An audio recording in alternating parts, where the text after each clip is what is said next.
नमस्कार दोस्तों, स्वागत है आपका हमारे चैनल विचित्र में। आज की विचित्र वीडियो होने वाली है कि क्यों मनाया जाता है क्रिसमस का पर्व। जानिए इस दिन का महत्व और इससे जुड़ी कथा। क्रिसमस के त्यौहार हर साल 25 दिसंबर को धूमधाम से मनाया जाता है।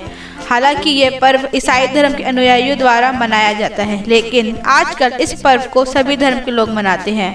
खास करके बच्चों का यह सबसे पसंदीदा त्योहार में से एक है। मान्यता है कि क्रिसमस की रात संता क्लॉस आएंगे और सभी की मनोकामनाएं पूरी करेंगे। आइए जानते हैं क्रिसमस के पर्व के महत्व और कथा के बारे में। क्रिसमस का महत्व। क्रिसमस का महत्व ईसाइयों के लिए बहुत अधिक होता है। प्रभु यीशु के जन्म के अवसर पर यह त्योहार मनाया जाता है। क्रिसमस का पर्व ईसाइयों में ही नहीं, सभी धर्मों में धूमधाम से मनाया जाता है। बहुत ही कम लोगों को यह जानकारी होगी कि क्रिसमस का पर्व एक दिन का नहीं बल्कि पूरे 12 दिन का पर्व है और यह पर्व क्रिसमस की पूर्व संध्या से शुरू हो जाता है। क्रिसमस ईव यानी क्रिसमस की पूर्व संध्या धार्मिक और गैर धार्मिक दोनों परंपराओं से जुड़ी है। इन परंपराओं का मुख्य केंद्र प्रभु यीशु का जन्म है। ईसाई धर्म में भी अपने विभिन्न संप्रदाय की जिनकी अलग परंपराएं हैं। इस दिन रोमन कैथोलिक और एंग्लिक मिडनाइट मास का आयोजन किया जाता है। लूथरन कैंडल लाइट सर्विस और क्रिसमस करोल के साथ जश्न मनाते हैं। कई चर्च में शाम की सेवाओं का आयोजन होता है, जहां परिवार पवित्र भोजन करते हैं। क्रिसमस की कथा के अनुसार एक बार ईश्वर ने गैब्रियल नामक अपना एक दूत मैरी नामक युवती के पास भेजा।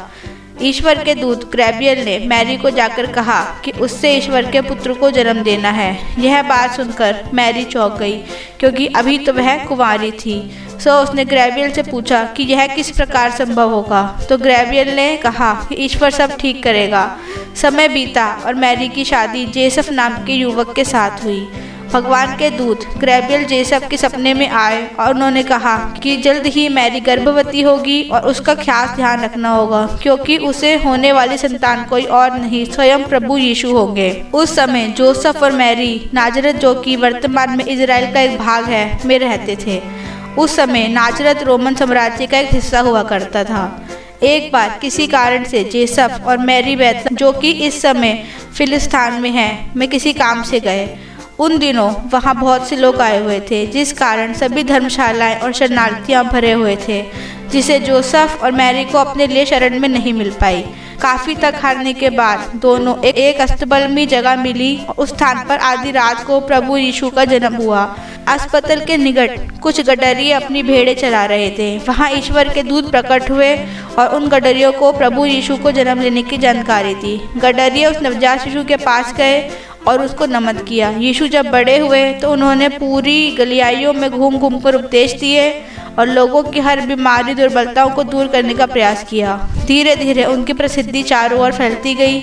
यीशु की सद्भावनापूर्ण कार्यों के लिए कुछ दुश्मन भी थे, जिन्होंने अंत में यीशु को काफ़ी यातनाएं दी और उन्हें क्रूस पर लटकाकर मार डाला। लेकिन यीशु जीवन पर्यंत मानव कल्याण की दिशाओं में जुटे रहे। यही नहीं, जब उन्हें क्रूस पर लटकाया जा रहा था तब भी वह यही बोले कि हे पिता, इन लोगों को क्षमा कर दीजिए, क्योंकि यह लोग अज्ञानी हैं।